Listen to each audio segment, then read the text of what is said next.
On va rester en Israël, on va aller maintenant dans le sud de Tel Aviv, vous faire découvrir l'atelier des frères Yapko. Ce sont des Ukrainiens, Israéliens et Juifs. Leur projet est un peu fou. Ils recyclent de vieux équipements militaires pour en faire des manteaux, des vestes, des pantalons.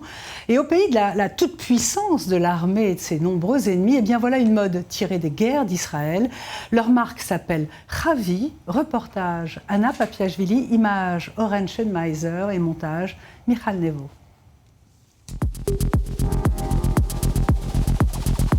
Tout au sud de Tel Aviv, dans le très branché quartier Noga, un atelier de fabrication de vêtements un peu particulier.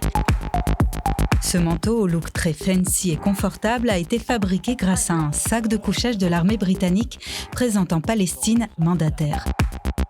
Ce kimono aux airs vintage avec des inscriptions en arabe provient des restes d'une tente de l'armée syrienne. Les uniformes des ennemis d'antan deviennent de précieux trésors pour la confection de vêtements. Unique en Israël, ce credo est celui des frères Ryabko, fondateurs de la marque de vêtements Avi et autodidactes de la couture. Un jour, quelqu'un nous a dit qu'il existait en Israël des endroits en extérieur, donc sous le soleil ou la pluie, où étaient conservés tous les équipements militaires des armées étrangères qui étaient venus dans le pays. Alors on y est allé, on a creusé dans le sable et on a trouvé des tentes ou encore des sacs de couchage qui dataient de l'époque du mandat britannique, avec encore les inscriptions bien visibles. Et on a pris ça dans l'atelier, on a travaillé le tissu, on a gardé les inscriptions et on en a fait des sacs, des tabliers, des pantalons. On était très surpris du résultat et on s'est dit qu'on allait continuer à transformer ces matériaux en vêtements. Moyennant finance, évidemment, les objets des armées étrangères retrouvent donc une nouvelle vie tout en conservant une grande partie de leur identité passée. En clair, c'est une combinaison entre l'ancien et le nouveau, un mélange aussi source d'inspiration pour ces deux frères stylistes.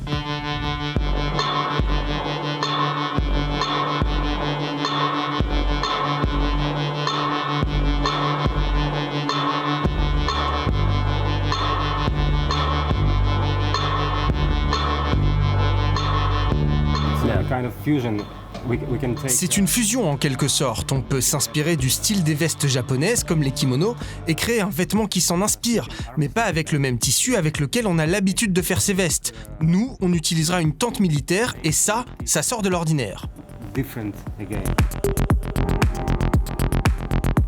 Une question se pose alors. Au pays du service militaire obligatoire où les tenues des soldats sont bien visibles, n'y a-t-il pas là une réticence des Israéliens à vouloir acheter des vêtements qui renaissent des cendres des guerres israélo-arabes passées ? Écoutez, nous ne faisons pas des vêtements d'armée officiels, nous sommes dans le monde de la mode. Vous ne direz jamais de ce vêtement-là que c'était une tente militaire avant qu'on vous le dise. Alors oui, il y a des ressemblances au niveau de la couleur par exemple, mais en même temps, ces matériaux ont été tellement transformés par la chaleur ou la pluie, et selon ce que l'on trouve, le vêtement se révèle toujours différent.